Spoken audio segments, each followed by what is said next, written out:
Bos días.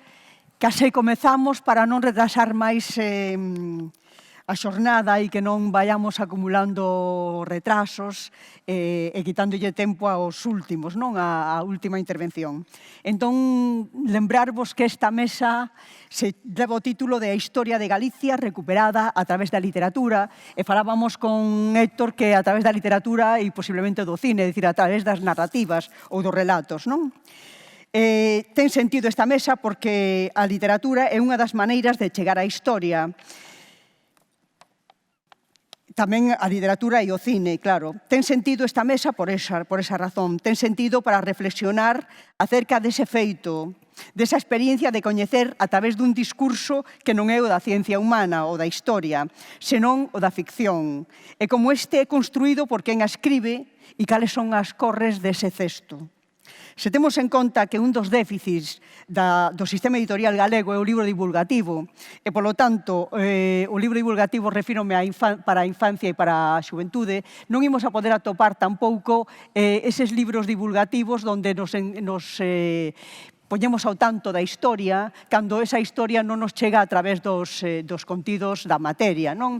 A través da asignatura, porque hai etapas históricas as que o público en xeral e as persoas que forman parte dos clubs de lectura ou o alumnado que está nos centros acceden moitas veces a través deste relato ficcionado. Porque se lembrades, cando se busca opinión a pé de rúa, cando as televisións entrevistan a xente e lles preguntan pola guerra, ou lles preguntan pola posguerra, ou lles preguntan pola ditadura, ás veces escoitamos cousas que case non podemos creer, non? Como pode ser que esta xente non controle o que pasou?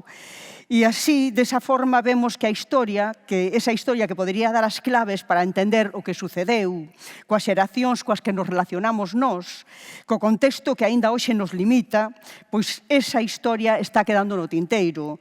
Os programas e as áreas movedizas nas que se move esta temática, provocan ese baleiro. Polo tanto, cando falamos de memoria histórica, nos agradecemos moitísimo libros, por exemplo, como ahora que está aí Eva Mejuto, pois libros como ese que comeza a colección A Pequena Memoria, non? A Lavandeira de San Simón.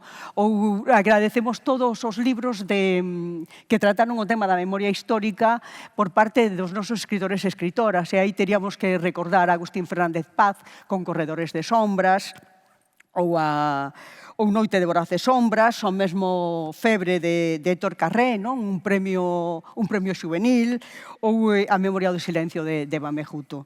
Polo tanto, eu creo que estes autores contan con obras que nos sitúan xusto nese momento. Aínda así, é certo que contan ese momento, que ademais se centran moito nun tema que a rapazada lle chama moito a atención e a nós tamén, non? Como é o tema do wolframio, esa especie de próximo oeste, non? Pero o tema dos nazis que aparecen por aí, os nazis en Galicia, cando pensábamos que aquí casi non estiveran, ou estiveran durante a Guerra Civil, pero non despois, pois todo isto nos ten moito interese. E aí teño 3 novelas, justamente, unha de cada un deles, que tratan, que se sitúan nese momento histórico e nesta xeografía.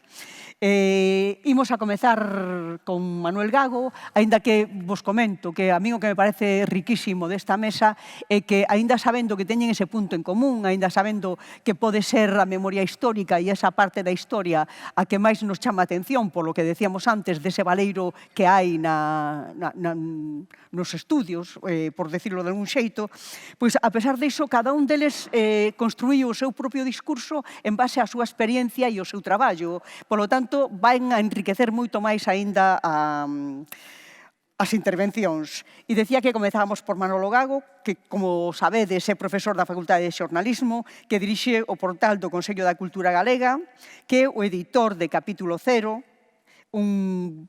unha páxina que non podemos perder de ninguna maneira, non? É comisario de exposicións de éxito, como Galicia, un relato no mundo, Galicia 100, obxectos para contar unha cultura, Alba de Gloria de Castelao, ou unha experiencia, perdón. Polo tanto, ese tamén é outro aspecto, por exemplo, que a mí me parece moi interesante de Gago, non? Ese aspecto de intentar lernos, intentar ler a nosa cultura e dar razón dela, non? Sintetizala moito e achegarnos despois en forma de exposición ou en forma de libro ou no que sexa. Ademais, é creador do sitio web colaborativo patrimoniogalego.org, que leva máis dunha década funcionando, e autor de libros como Vento e Chuvia, Mitoloxía da Antigua Galaecia, O Anxo Negro, O Exército de Lume, que o tedes aí, e Nus. Bueno, aparte de un pequeno texto que tamén vos recomendo moito, O sangue das fantasmas, que tamén achega algo moi interesante en relación a Galicia. Xa che paso a palabra, Manuel, para que te estendas todo o que consideres conveniente, vale? Limitarei o tempo, eso sí, pero que a palabra. Bueno, moitísimas grazas. En primeiro lugar, agradecer a asesoría, digamos, a oportunidade de permitirme estar neste coloquio, que ao mesmo tempo é unha forma tamén de axudarte a reflexionar, a intentar organizar pois un pouco o teu discurso, o teu traballo. Eu vou a comentar algunhas cuestións de que teñen que ver con como elaboro novelas e como traballo nestas marxes, é dicir, decidín titular a esta intervención como Literatura nas sombras da historia, porque, en certo modo, eu creo que reflicte bastante o que intento traballar ou intento facer.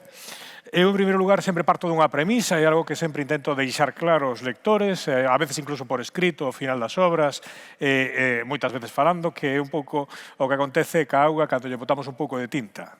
É dicir, bueno, pois esa tinta para min é a ficción. É dicir, cando botamos un pouco de ficción na historia, xa todo debe ser considerado ficción, debe ser considerado un xogo. Cando un accede a unha novela, non deberá nunca aspirar a acceder a un libro de historia. Non é iso. Se fose un libro, se fose un ensaio de historia, estaría etiquetado como tal. Desde o momento que unha novela, entramos noutro xogo. É un xogo, é dicir, desde o momento que a historia se contamina deliberadamente con ficción, xa non pode ser considerada historia. Outra cousa que te vala para aprender, para profundizar, para estenderte, para buscar por outro lado. Pero é ficción. Ese é un xogo no que moitas veces é moi importante funcionar cos lectores e a veces non está claro ou esas fronteiras son borrosas. A mí me gusta que se sean borrosas, pero asumindo que é un xogo, que non son. Eu utilizo a historia, sobre todo porque o meu principal interés literario é, de alguma forma, explorar a tensión entre o que somos como individuos e o que somos como sociedade. É dicir, que hai de nós na sociedade, no mundo que nos rodea, como conforma o mundo, quen somos e como nos enfrontamos a él. E para eso, digamos, o pasado, a noción de pasado, a herdanza que ti tes, non só a herdanza, digamos, familiar ou xenolóxica, senón a herdanza como do teu propio legado, da tua propia vida, é moi relevante. No meu caso, é dicir, no meu ámbito de traballo, eu escribo historias ambientadas en Galicia, digamos, gústame, síntome cómodo movéndome, explorando, digamos, aspectos que teñen que ver coa nosa identidade colectiva como cultura galega. E esa é a miña principal motivación. E unha motivación que tamén, cando me pediron, digamos, que reflexionase sobre este aspecto na minha charla, me din conta de que eu traballo con historia, pero non traballo só como historia entendida como disciplina científica, é dicir, como os estudos históricos que se basan nunha metodoloxía, na consulta de documentación, no acceso a fontes, no desenvolvemento dun marco interpretativo, o proceso, digamos, científico da historia. Eu traballo co pasado. Do pasado, unha parte, a historia entendida como tal, como disciplina científica, pero o pasado está construído con moitos outros factores. Un factor moi importante, a tradición oral. As lendas, os mitos, non necesariamente son mitos de Mouras. A veces as lendas e os mitos están moito máis próximos do que pensamos e parecen reais cando non o son. É dicir, unha cousa moi igual cando eu fago recollida de campo e que a xente me di esos mouros eran un conto dos vellos, pero o túnel que vai desde aquí a aquel castelo que está a 7 kilómetros sí que existe, que eso vin eu. A veces non somos conscientes, igual que poño este exemplo, a veces as lendas, os mitos están ao noso redor e non somos conscientes de que existen. Pero son moi importantes na conformación desa idea de pasado, desa idea de legado que os individuos acaban acumulando e que acaban constituindo unha parte moi importante do seu ser, que é o que me interesa a min como materia literaria. E despois a memoria individual e colectiva, a memoria que temos nós, que a memoria non quere dicir o recordo do pasado, sabedes que moitas veces o noso recordo é subxetivo, é dicir, non é objetivo. Recordamos algunhas cousas do pasado, outras non, outras esquecémolas, ou a veces, como cando estades con amigos, vos recordades que algo sucedeu dunha maneira e chega un amigo e di, non, eso non foi así. Eso foi deste outro xeito, non foi pola mañán, foi pola tarde, non estaba fulanito, que estaba menganito. Interésame por que facemos esas escollas, por que cambiamos o pasado e o transformamos. E con todo iso, coa tradición oral, é dicir, cos lendas e cos mitos colectivos, ca nosa memoria, e despois ca historia, como disciplina científica e os documentos que produce, a documentación que produce, con eso eu traballo meu literario. É dicir, traballo dunha forma máis amplia que puramente ca historia. E iso é o que me parece moi importante. E a terceira premisa, antes de explicaros un poquinho algúns procesos de traballo, gustame pensar, eu traballo co pasado como unha zona de sombra. Non me interesa, polo menos por agora, eso non quere dicir que non sexa no futuro, pero me interesa do que non se fala.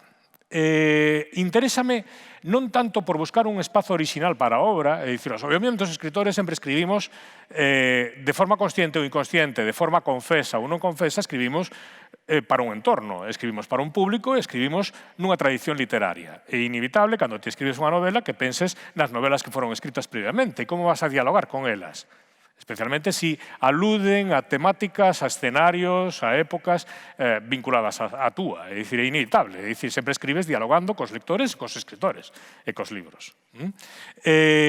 Pero o que me interesa a min non é só esa diferenciación, senón que me interesan aqueles espacios ocultos da historia.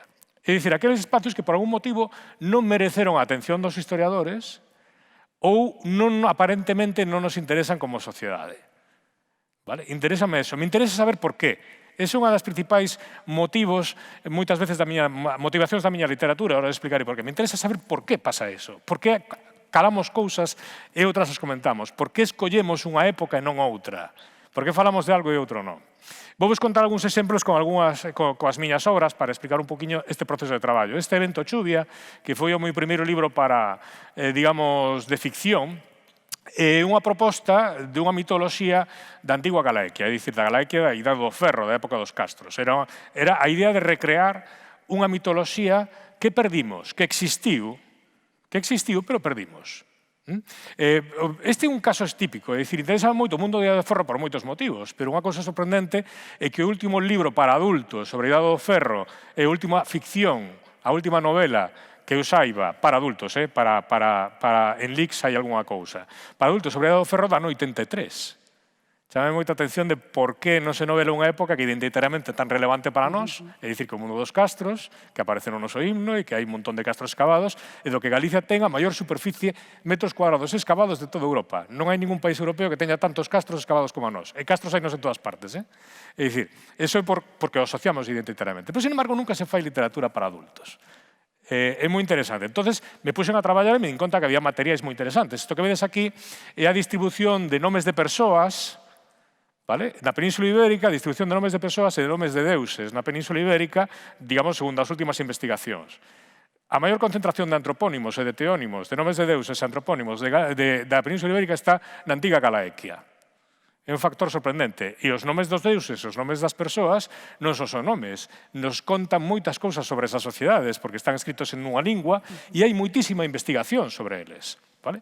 Non só iso, é que me chamou a atención moito de que todos eses deuses, era moi curioso como ninguén se puxera a recrear literariamente a Idade do Ferro, esa mitoloxía, cando todos os deuses non marcharon. Os temos metidos, este é o Pedrón, famoso de Pedrón de Padrón, que é un altar dedicado a Neptuno, en este caso, e este outro altar pagán, en Santa Eufemia de Vía, que é maravilloso porque teñen encima do altar pagán a Santa Eufemia. É dicir, os deuses non marcharon, simplemente quedaron metidos dentro das nosas igrexas, guardados. É dicir, entonces me pareceu maravilloso poder contar unha historia. Entonces, que tiven que facer? Quizás este foi o traballo máis técnico, digamos, a miña ficción máis técnica, porque o que me puxen foi intentar reconstruir de maneira pausible esa metodoloxía. Para eso tiven que botar man de toda a literatura arqueolóxica, literatura no sentido académico, vale? Toda a bibliografía arqueolóxica sobre o ferro que botei man, das fontes históricas, o que nos contaban os autores clásicos gregos e romanos sobre os antigos galaicos, no labirinto das evidencias lingüísticas, que son toponímicas, antroponímicas, teonímicas, e que de repente nos achegaban as palabras que esta xente utilizaba, as cousas que lle importaban. E non, botei a mitoloxía comparada, é dicir, cruzar a información que tiñamos aquí. Hai moitísima investigación académica que, por algún motivo, nunca fora transferida ao ámbito da ficción e da literatura. Pero había moitísima, con cousas interesantísimas. E a investigación científica avanzara moitísimo nestes anos. E, por último, a hora de construílo, tuve que botar man de outra. Como era unha forma oral da Idade do Ferrario dos 1000 anos? Entón, botei man das formas orais da transmisión oral da literatura, da tradición oral galega, para intentar construir de maneira plausible un mundo que era moi distinto ao noso. Entón, desta forma, intentei buscar unha zona de sombra e reconstruir un traballo técnico. Outra novela. Este é un caso diferente que ten máis que ver con a perspectiva xornalística. Eu sou xornalista. Os xornalistas e historiadores traballamos de alguna forma de maneira moi parecida, só que en épocas diferentes e con urxencias distintas. Nos traballamos para producir algo nese mesmo día ou a veces a pouco tempo, o historiador traballa con outros tempos. Pero necesitamos o mesmo, necesitamos fontes, feitos, datos, etc. Entón, eu, que ando moito e traballo moito con moitas comunidades rurais, decateime de que en un momento determinado callou en min algo que me levaban contando moitísimos anos, que era como todo o mundo lembraba o roubo de santos nas súas parroquias e como coincidía máis ou menos este roubo de arte religiosa rural, como coincidía nun período entre os anos 60 e os anos 80, ainda se sigue producindo, vale? Pero sobre todo nos anos 60 e 80. Iso estaba na memoria de xente. Cando de repente me din conta de que eso non era problema dunha parroquia, sino de toda Galicia, intentei ver que era un fenómeno enorme, dunha escala moi superior ao que había, acudín a ver que tiñamos. Entonces acudín a consultar as denuncias que había e os expedientes vinculados a roubo de arte sacra, é dicir, acudín á documentación, como faría un historiador, e me din conta que non existía, que non se presentaban denuncias. Por lo tanto, non había constancia de prácticamente ningún destes roubos. É dicir, os curas das parroquias non presentaran denuncias, e os veciños, pois tampouco. Só en algúns casos, en algún roubo en Betanzos, en Ourense, é dicir, en cidades. Pero no rural non se presentaron a súa denuncia. Por lo tanto, non había acreditación. E os curas que tiveran que ver un pouco que ocurriera esa situación, morreran. Esa historia só vivía de maneira dispersa en moitísimas persoas diferentes. Entón, cando me din conta do que era e da escala que era, dicen, aquí hai dúas formas de facelo. Ou como unha reportaxe na que non teño documentos, só teño testemunhas orais, e cando tes testemunhas orais tes que traballar eso para que sea fiel e precisos datos moitísimo ou non. Entón, que decidí facer? Non podía chegar a facer unha reportaxe xornalística con garantías, pero todo ese material justificaba unha novela. Entón, construí unha novela a partir desa zona de sombra. No Exército de Fume, fixen unha cousa un pouco diferente. Estaba interesado en plantexar unha historia da Segunda Guerra Mundial e estaba moi interesado en construir unha historia a partir da guerrilla. Quería construir unha historia de ficción. Pero me decatei dun detalle. É dicir, cando empecé a consultar a documentación, eu quería contar unha historia da guerrilla facendo cousas. É dicir, operando como guerrilla. Operando como soldados militares. Facendo as cousas que fan militares en unha situación de guerra. E me din conta que na investigación histórica, que hai moitísimo publicado e moitísimo traballo riguroso sobre a guerrilla, sabíamos perfectamente como os colleran e como os mataran. Pero non tiñamos nin idea do que facían eles. É dicir, como mataban un cura. Porque construíramos con eles unha imaxe de mártires pasivos, non de combatentes activos. É dicir, na historia, nos relatos que quedaron da historia, sabíamos, os construíamos en mártires.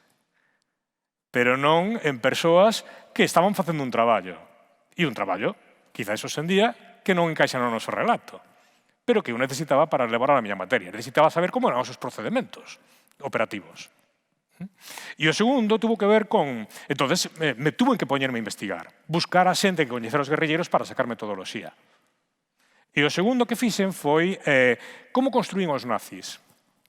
Eu quedei implantado nunha cousa con Pilar e con Xavier, nunha charla que dera Xavier, que moderara Pilar, que no Ateneo de Santiago, que quedara alucinado coa cantidad de xente que había ali para escoitar falar dos nazis en Galicia.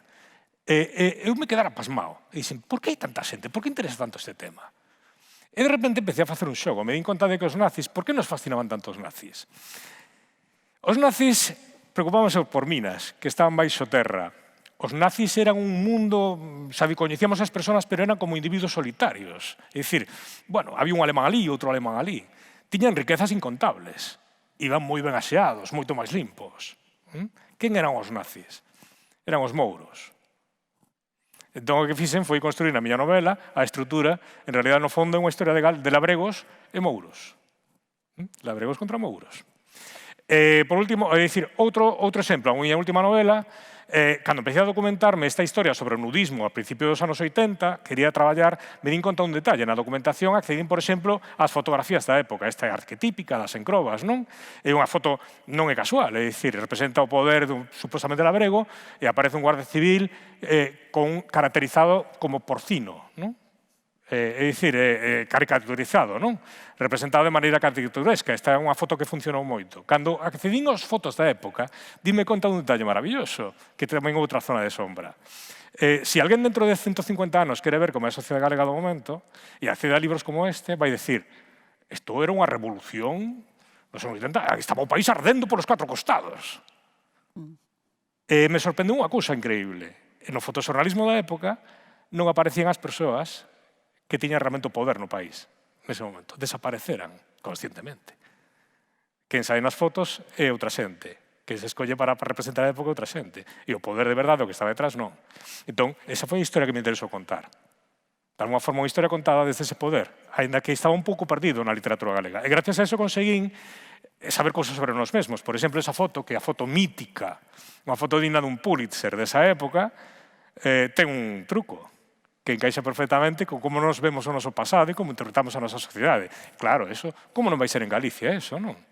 Unha velliña con pano a cabeza perseguindo a uns tipos de moral progresista avanzada. Como non vai ser en Galicia? Como vamos a dudar disso? De feito, moita xente, cando saquei o libro, dicían si, eu coñezo algún dos que está aí. Maravilloso. Non vos vou contar que atopei, pero indaga sobre iso. E nada máis, é dicir, como dicía Pilar, eu sigo traballando neste ámbito. Un dos meus últimos libros foi este libriño, Sangue das Pantasmas, no que tento saber por que non hai fantasmas nos pazos galegos. Esas fantasmas que hai nos pazos escoceses e todas partes, en Galicia temos unha tradición oral chea de difuntos, por que non hai difuntos nos pazos? Non hai ou non se contaron? Porque quen escribiu as historias da tradición oral galega tiñan pazos. E o mellor non querían enseñar os seus propios fantasmas. Os fantasmas existen. Entonces, un libro que é unha ficción, é autoficción, conta cousas que me pasaron de verdade, conta cousas que non son verdade, que son ficción, pero tamén conta unha investigación real, eu falando con xente de pazos, preguntando, tedes fantasmas na casa? Entonces, zonas de sombra. Nada, moitísimas grazas. Veña, moitísimas gracias.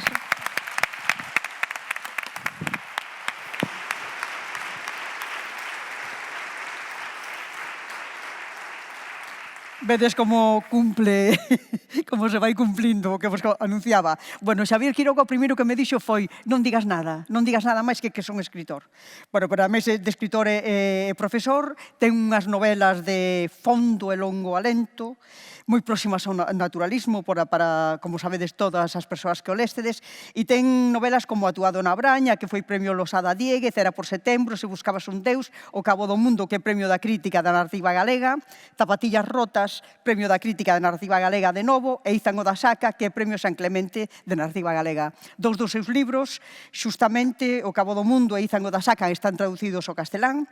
Eu creo que de Xavier o único que hai que decir é que se sitúa nun tempo determinado, nese tempo que me refería eu antes, en un lugar determinado, non? O Lugo, a Ribeira Sacra, e tes a palabra.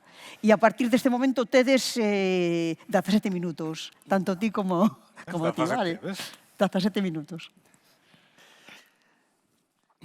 Ben, bons días a todos. Non sei se me escoita, imagino que sí. Non estou afeito a estar aquí. Do que dixo Pilar, eu quitaríalle todo o final, incluso o principio. Eu considerome, como a todos nós, unha pequena formiga que traballa pola cultura, que traballa polo país, que traballa polas xentes, e que fai o que pode. Entón, como pequena formiga, ás veces saes do formigueiro e ás veces desexarías estar sempre nel e non vir aquí, porque vir aquí son preocupacións, darlle voltas á cabeza, será interesante o que dis, todas estas cousas. Incluso nestes últimos tempos dicían boas tardes para sabendo que era pola mañá. Pero ben, antes de nada, estou aquí por varios motivos. Unha, porque o tema afétame, historia nas miñas novelas está moi presente. Esta historia próxima que explica un pouquiño ou intenta explicar o que somos. Tamén estou aquí polos clubs de lectura porque o trato que recibín deles nos que fun é un trato especial. É todo diferente daqui, é dicir, é un recanto pequeniño no que comunican os seus saberes, porque os libros, unha vez que os escribes, xa non che pertencen aos demais. Entón, ese valor que teñen os clubs de lectura, ese valor de resistencia, eu creo que temos que eloxialo e non aos que estamos aquí. Ben, recuperamos, vou fazer unha pregunta. A miña charla vai ser fundamentalmente, gracias Pilar, fundamentalmente recuperamos a nosa historia coa literatura. Entón, o que fixen, despois da semitese de Manuel das súas novelas, pois facer unha pequeniña presentación que titulei Ficción ou Historia. Facemos ficción, facemos historia, combinamos as dúas, entón puxenlle ese subtítulo que tedes aí, Equilibrios no fío. Non é un fío solto, é, como diría Manuel Antonio, o fío do horizonte que separa o mar no que pescas o mellor, que é a historia, do ceo no que inventas. As cuestións do ceo sempre hai moito invento, moita ficción. Entón, ficción e historia. Entón, a miña idea é facer unha pequena presentación con as imaxes na que, como breves pinceladas, darei para que vos completedes o cadro. Esas breves pinceladas van ser a xeito de preguntas, que ao mellor eu non teño respostas, terá que ter cada un de vos. A primeira, cando me decidín a facer esta pequena charla, pois dixen, escribí unha palabra, teño aquí anotada nun dos meus libriños, escribín tendencia e tendencioso. As palabras din moito. Tendencia é cando é unha inclinación, algo que nos leva a algo.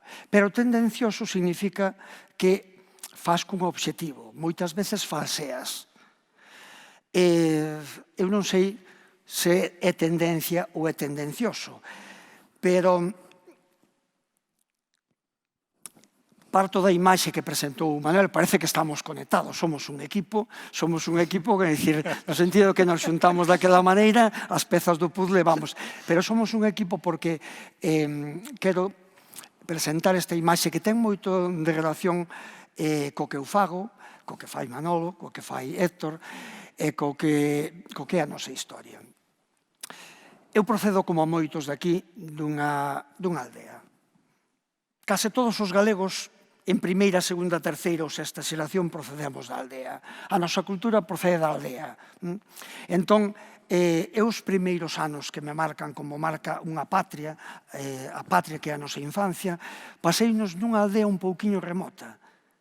Ardera a casa dos meus pais, tiráranos por unha ventá man e a min, e acabamos, sen saber nada, nunha aldeiña remota vivindo ali 4 anos. Ali non había libros, ali o que había era contos. A xente falaba, bueno, ali entereime, por exemplo, do Monte Gurugú, eu nunca ia falar do Monte Gurugú, do desembarco de Lucemas, da batalla de Anual. O meu avó, que fora a guerra, estiver na batalla do Ebro, nunca falaba diso. Ben, pois contábase que, díxomo despois a miña nai, había un nome que era o piloto. Este é o piloto, Xosé Castro Veiga. Este é unha pose. O último guerrilleiro que figura por aí, morreu nos anos 65, nunha emboscada, matarono pola espalda, cando din estaba comendo un chourizo.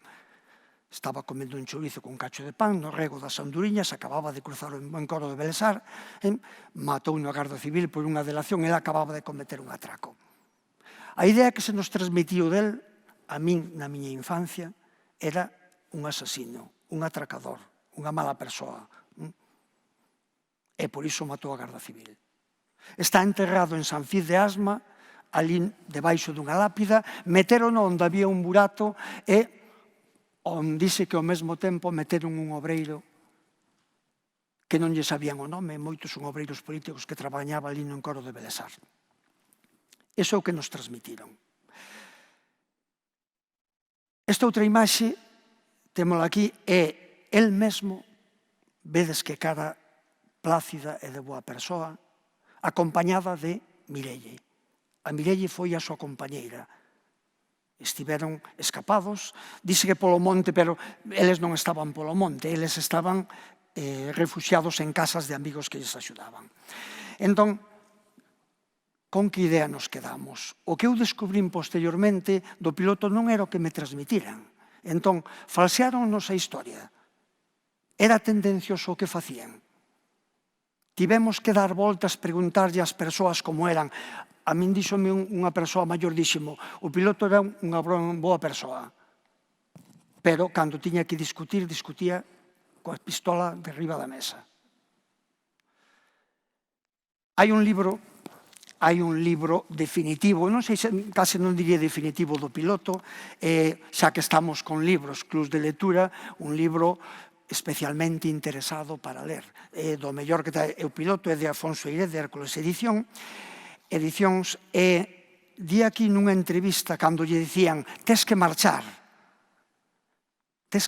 daqui. Aquí o Partido Comunista sacaba moitos para fora, porque el non facía nada aquí, non tiña sentido. Dicía, como carallo se lles ensiña Marx aos defuntos mortos de medo e aos labregos?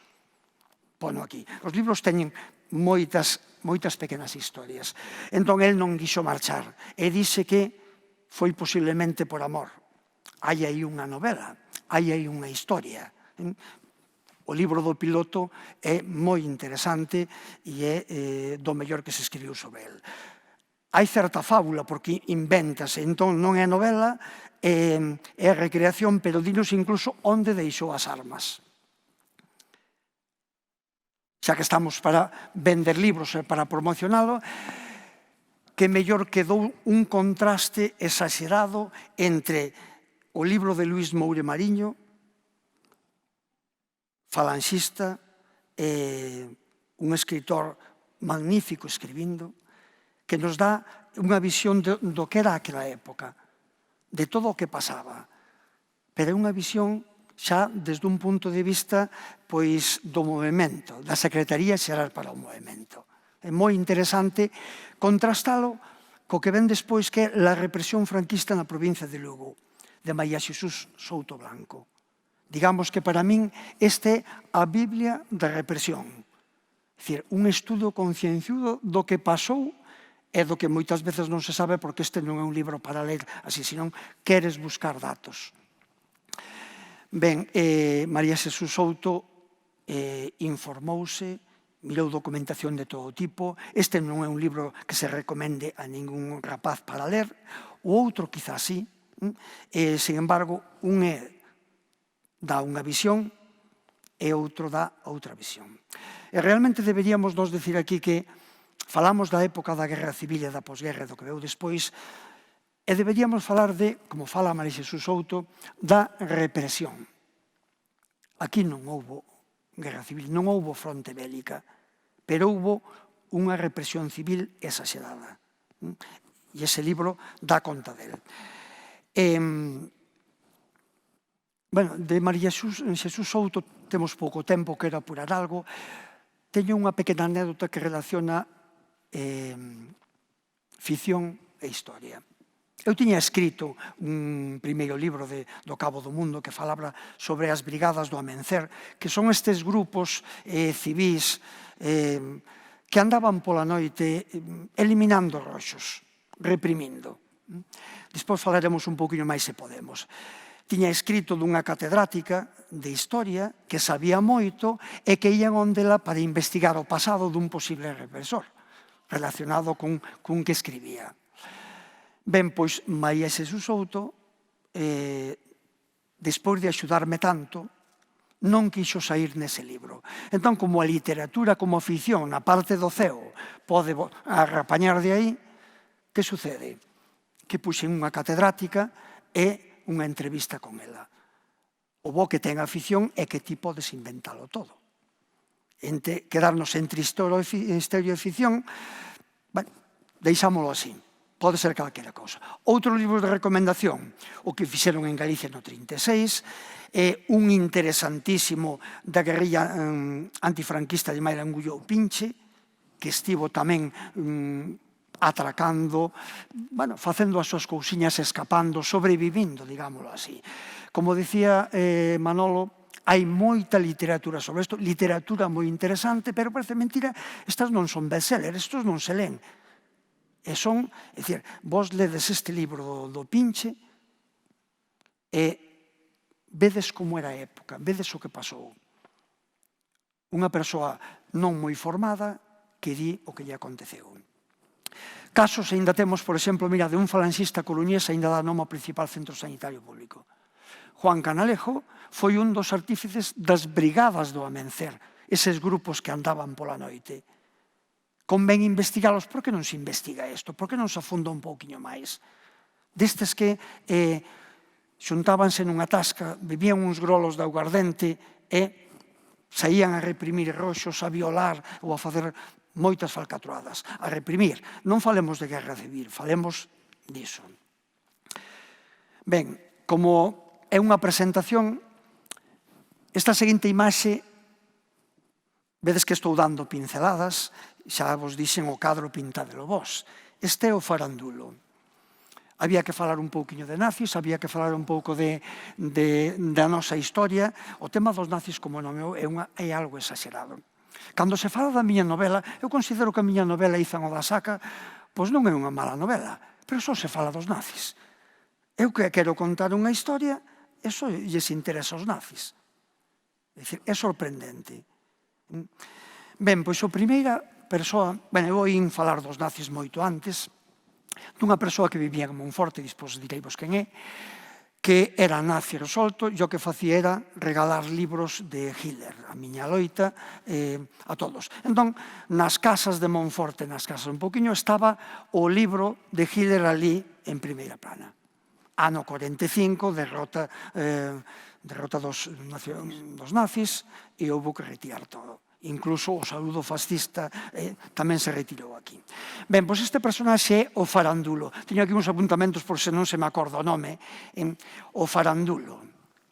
O nome xa nos suscite moitas cousas. Esta persoa, nacido en Cachafeiro, traballou de canteiro por a zona de Lugo, e é o primeiro que fala da teoría de Hitler no mosteiro de Samos. A famosa ruta das ratas que leva cara a Brasil, cara a Bariloche na Argentina, cara a estas zonas de refuxios que marchaban cas súas riquezas, é o primeiro que di: eu traballei no mosteiro de Samos, era canteiro, tiven que facer unha especie de búnker ali, antes de que ardese, e ali vin a Hitler. A min chocoume isto, pero claro, había que investigalo. É dicir, é algo sorprendente. Entón,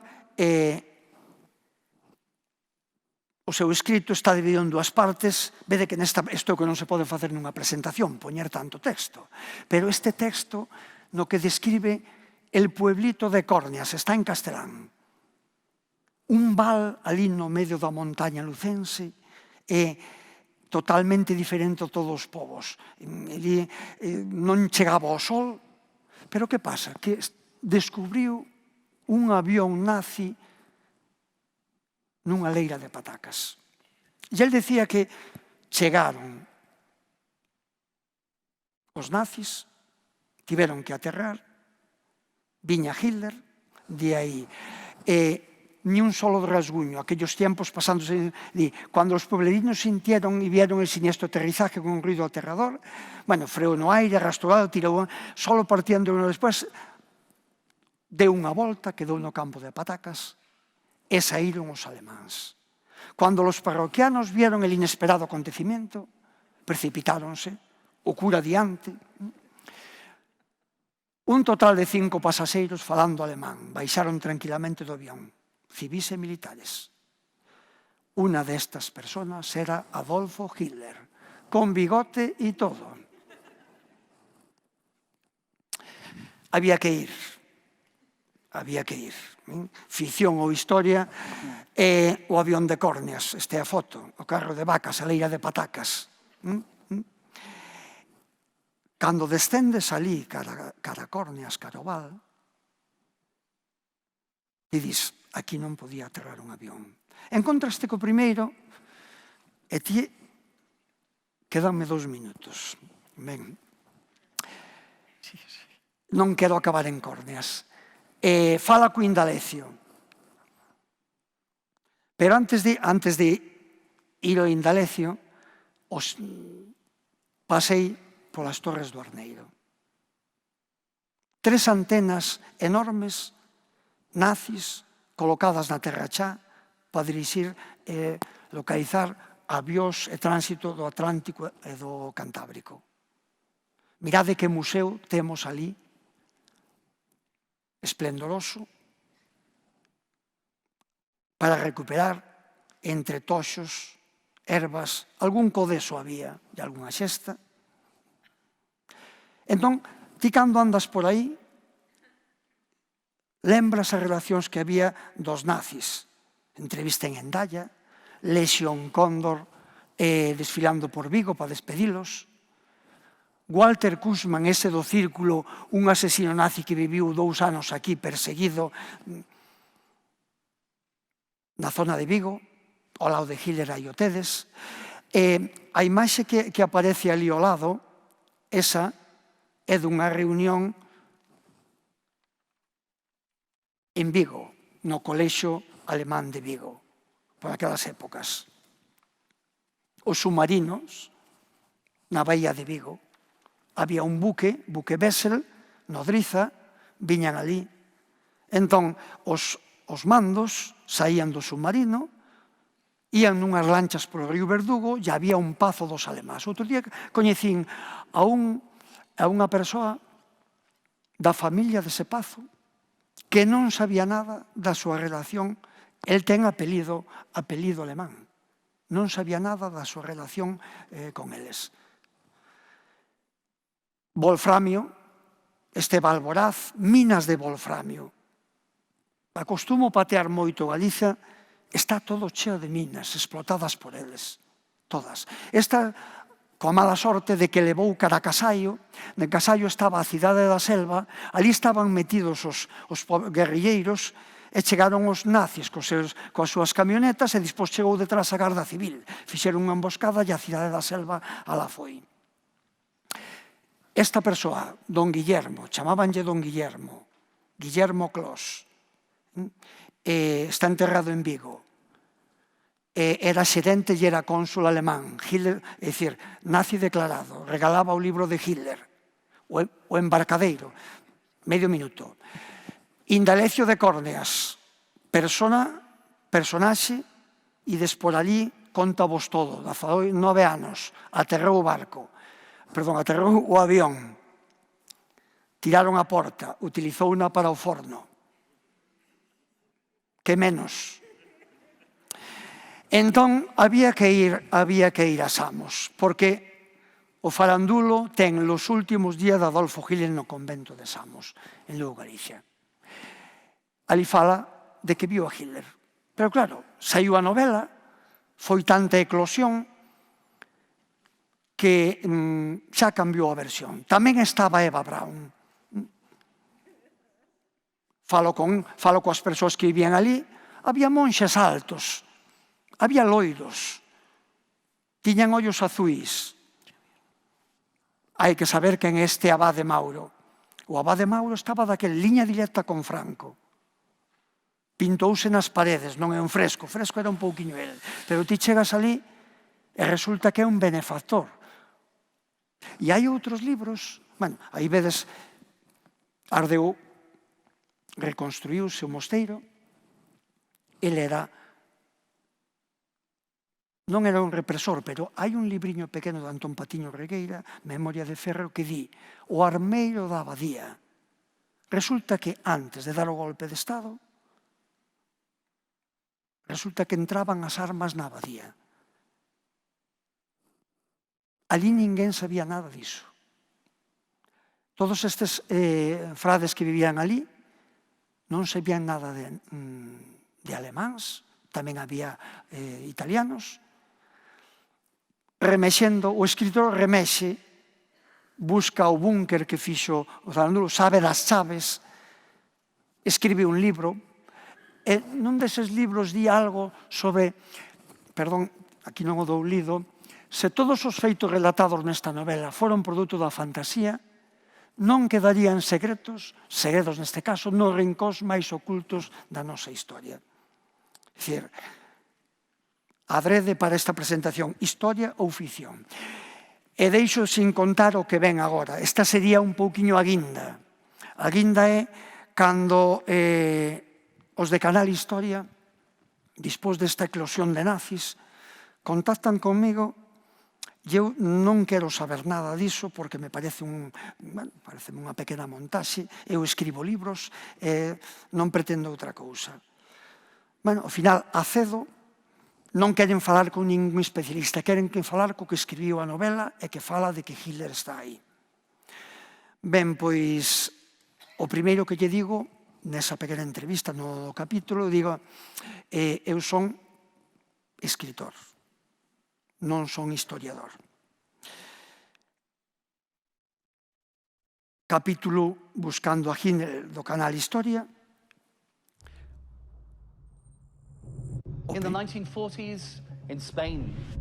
O primeiro que van decir de min é Xavier Quiroga, historiador. Montan un quilombo, vedes, meténdose por aí, e a caza de Hitler. Convén seguido, convén seguido. A verdade é que eu, despois de vir estes alemáns, perdón, estes era un americano e un inglés, viñeron os rusos. De verdade, polo mesmo, buscando a Hitler. A ese xa lles dixen que non. E finalmente, que me están presionando, este é o Narote. Este é o Narote, esta Olga. Unha persoa que foi reprimida, que escribiu un libro non está moi ben escrito, pero un libro interesantísimo, onde dá conta, na páxina 57, dos falanxistas do seu pobo que participaron na Brigada do Amencer que foron reprimilo. Logrou escapar meténdose na lareira, pero cando ele escribiu este libro, ano 2010, ia ser presentado nunha sociedade cultural e presionaron a directiva para que non, porque saían os nomes destas persoas. Realmente, historia ou ficción, eu teño falado da historia con mayúsculas e isto da historia con minúsculas. Pero eu, polo meu pouco saber, pareceme que a historia con mayúsculas é a de todas estas pequenas persoas e a con minúscula é a que nos fixeron creer e que se difunde por aí. Disculpademe, pero nada máis.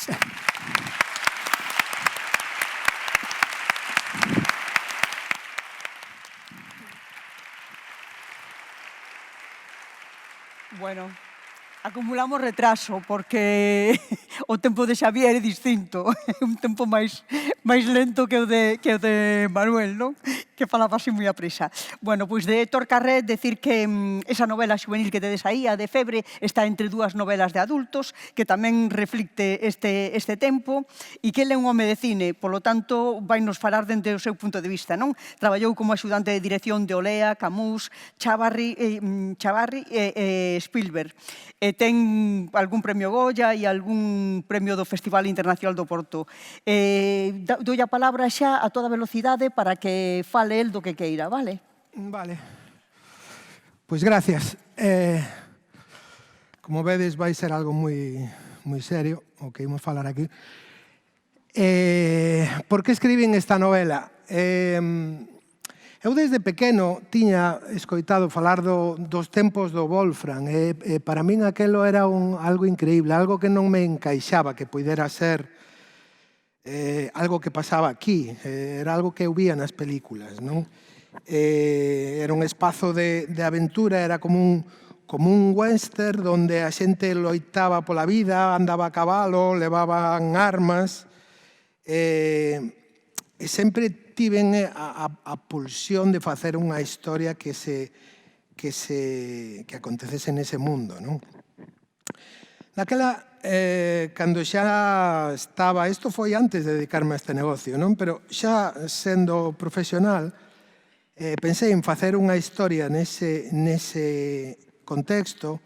Empecei a investigar o bo dos tempos históricos que podes ler a prensa. Fun a unha hemeroteca e lín a prensa dos anos nos que se sacaba o Wolfram aquí e había tráfico e tal. Aparte de ler varios libros e conseguir xente un amigo que tiña un estudio sobre a minería do Wolfram, os precios en cada momento, etc., o que descubrín é que a historia era aínda máis interesante do que eu pensaba, non? Daquela puxenme a desenvolver o guión, non? O texto, digamos, a historia. Pero claro, cando vas facer unha novela histórica, cando escribe, eu creo que o escritor, o que escribe, ten que intentar contar o mundo como o coñece ou como o entende, non? Ven sendo unha imitación da vida, pero unha imitación non do concreto, sino do posible. É unha forma de profundizar que cousas poden pasar en este mundo, como somos, non? Daquela, cando eu, polo menos, fago unha historia que pasa no pasado, é para falar do presente, como o pasado inflúe no presente e como o pasado nos serve para entender o presente no que vivimos, non? E pensando que podería acontecer nese mundo, pensei que, para min, o cambio máis fundamental do século XX, que é un século no que houbo moitos cambios radicais na civilización e na cultura, foi o cambio da situación das mulleres. As mulleres, a principios do século XX, non tiñen dereito a votar, eran cidadáns de segunda. Aínda que queda moito por facer, as cousas cambiaron bastante. E por iso pensei en falar unha historia protagonizada por unha muller, non? Despois de ter lido moitos libros sobre como se escribe guiós, libros de estrutura dramática e libros sobre teatro e sobre cine, deuseme por ler o máis bello de todos, que é un libriño moi lixeiro, un libro de poucas páxinas e de fácil lectura. É o primeiro tratado sobre como escribir literatura dramática, dramática e non dramática, como facer unha historia atractiva. É a poética de Aristóteles. E, curiosamente, sendo o máis bello de todos, sigue estando vixente. Hoxe en día calquera pode ler a poética e lle sirve como ferramenta para escribir tanto literatura como un guión de cine, non? O que di este home é que a historia é o que lle acontece aos protagonistas da historia, as cousas que lles pasan a eles. Esa é a historia, ese desenvolvemento, non? Unha sucesión de acontecementos que van contando a historia en conxunto e o desenvolvemento dese personaxe, non? E como estamos nun concepto de western, o western normalmente, o moi a miúdo, o heroe é alguén que se enfronta a unha forza moito máis grande, moito máis poderosa que el. Pensei poñer a protagonista da historia a facer algo que lle estaba vedado pola única razón de ser muller. E claro, para que me servía isto? Para que, como era un libro que buscou unha vocación de ter lectores novos, non está escrito para lectores novos, está escrito para calquera, pero entendendo que os novos o poden ler, non? Pois daquela pensei que se conseguía que os novos se puxeran na pel dos seus avós, entenderían moito mellor moitas cousas que hoxe en día, se as intentamos explicar de maneira moralista, ben intencionada, ás veces sonan a discurso. En cambio, se o entenden eles pola injustiza de vivir a vida como tiñan que vivir as mulleres neses tempos, é moito máis doado para eles, non?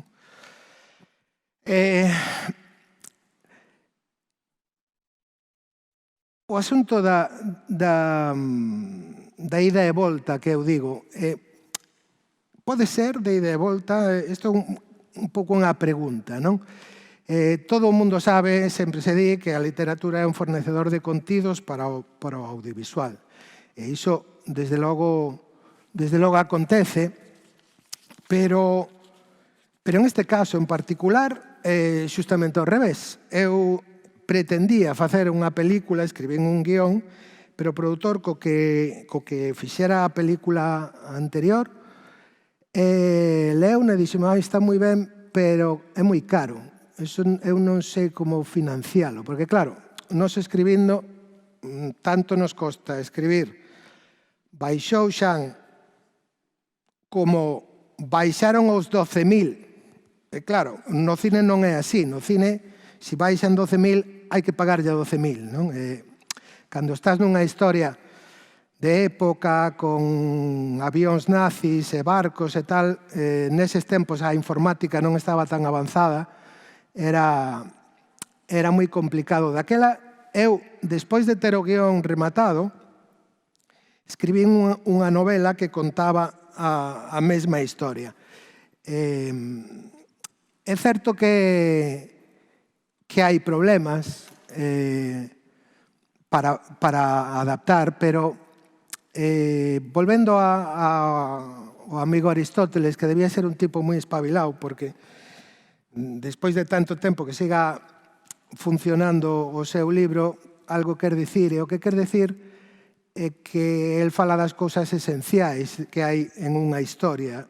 Falar de historias de personaxes, el, cando escribe a poética, non fai distinción entre a literatura dramática no teatro ou a lírica, a Homero, a epopeya. A fin de contas, estamos a contar o que lle pasa ás persoas, non?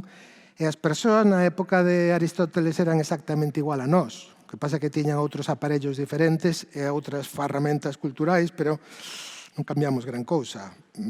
Pasaron 70, 80 xeracións, nada máis. Iso é unha cousa que me sorprendeu a min de ler libros escritos hai moito tempo, que me encontraba moi próximo á mentalidade desa xente e pensaba que non sería así. Eu, cando falo co meu fillo adolescente, teño a sensación de que el pensa que el é completamente diferente a persoas que viviron hai 100 anos. Non é así, eso o imos aprendendo co tempo, non? O caso é que esta doble interacción entre literatura e cine ou audiovisual ten algúns problemas. Para min, creo que é moi doado pasar da estrutura dramática do teatro ou do cine á literatura, porque esa mesma estrutura funciona ben. Ao revés é máis complicado, porque o libro está escrito para ser lido, obviamente, e as películas ou o teatro para ser contemplado dun tirón. Daquela, hai que entendelo de vez. En cambio, un libro non. Pode un reler un párrafo ou está a cuestión da introspección. Na literatura, ti podes entrar no pensamento dos personaxes con unha facilidade completa. No cine, o abuso das voces en off pode chegar a ralentizar a relación, non? A narración, quero dicir. E despois, hai outra cosa que diferencia moito o cine e a literatura, que é a relación da extensión ca temporalidade.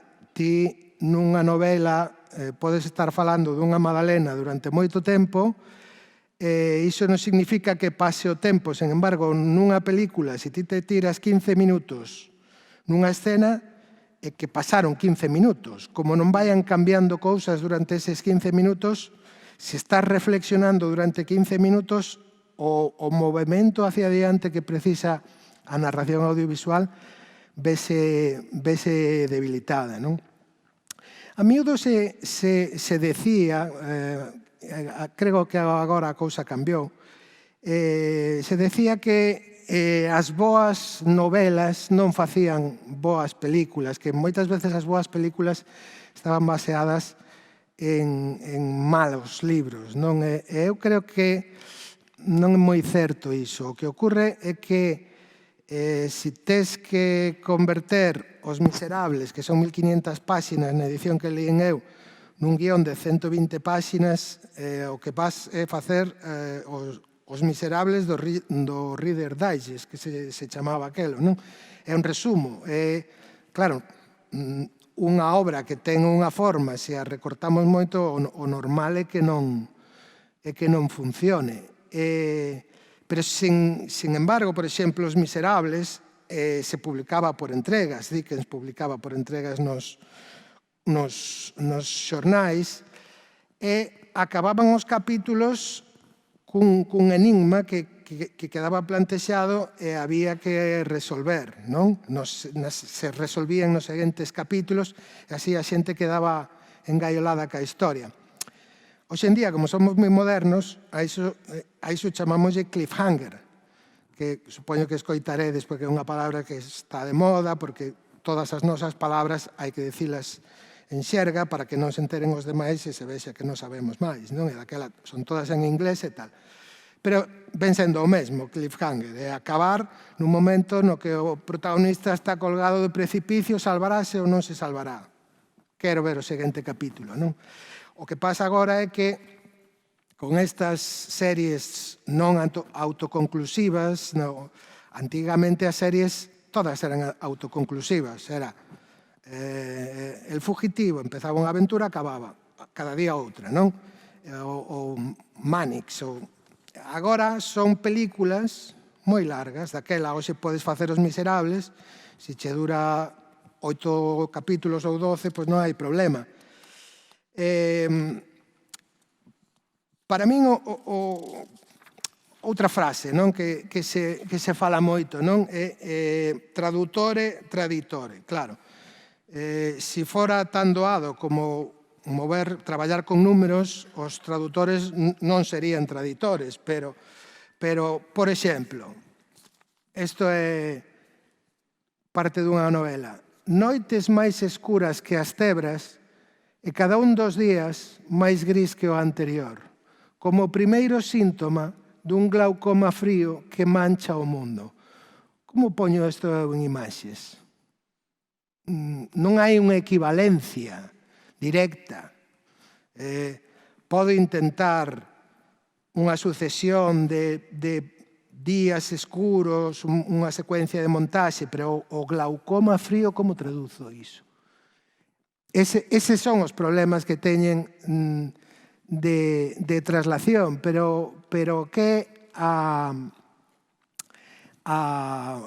historia pódese contar nos dous medios. Como vou? Vou medio ben ou...? Quedanche 3-4 minutos. 3-4 minutos. Bueno, se son como os de... Sí, ese é o problema.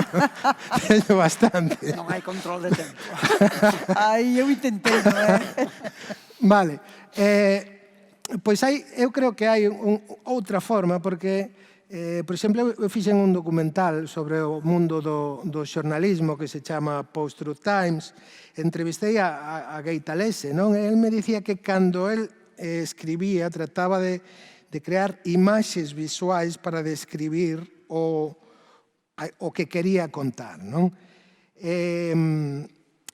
Non é só Talese, isto é o principio dunha novela de Haruki Murakami que empeza así: perfil dunha gran cidade.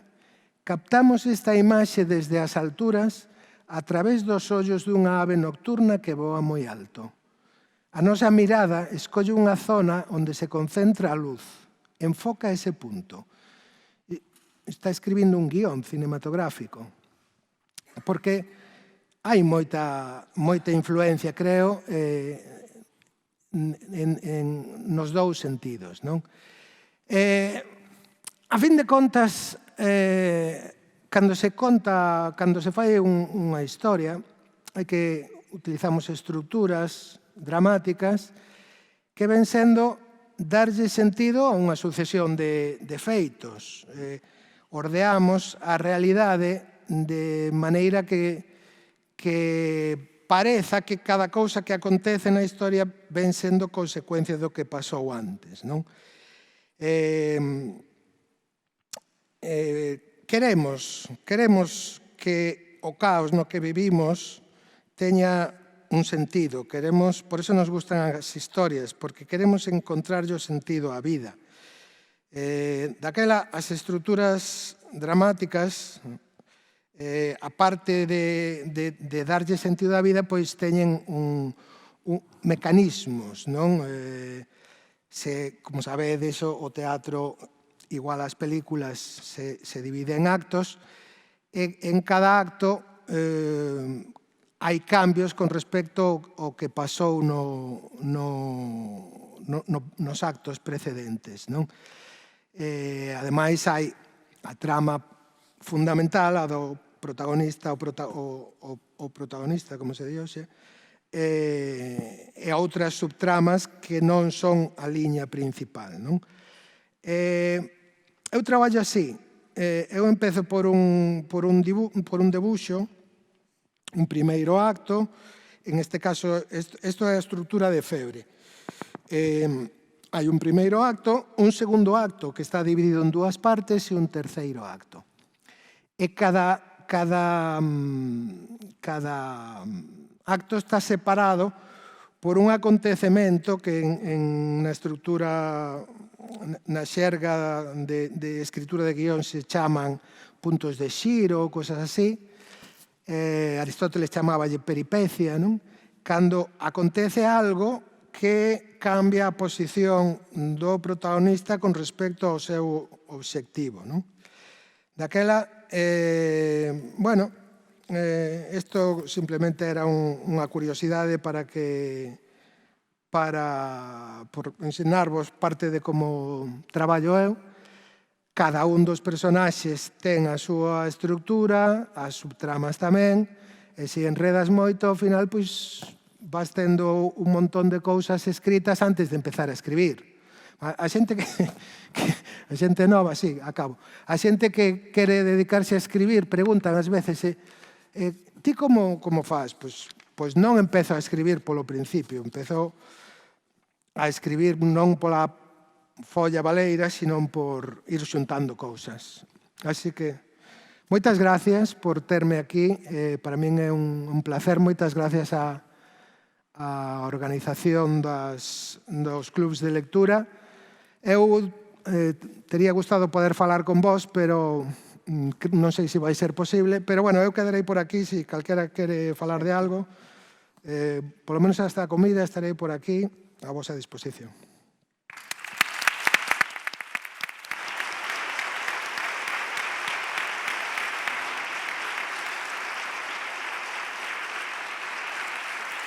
Bueno, pois moitísimas grazas aos tres. Vedes que cada un deles daba para unha verdadeira conferencia. Disculpas porque me foi imposible levar o tempo foi absolutamente imposible. E eu solo decirvos unha cousa, que en relación ao tema de historia e ficción, non? Estas historias ficcionadas, a historia ficcionada, eu creo que é moi interesante o punto de vista voso, sobre todo se lemos a Lorenzo Prieto, que é especialista nesta época da historia de Galicia, e que el fala de como as ficcións anteriores e todo eso que tiñamos asimilado de Cela, de Cercas, de Reverte, son ficcións que ficcionan a historia do réximen. Por lo tanto, é moi necesaria esta outra ficción, non? A ficción que mira dentro do outro lado. E nada, moitísimas gracias e mil disculpas, de verdade.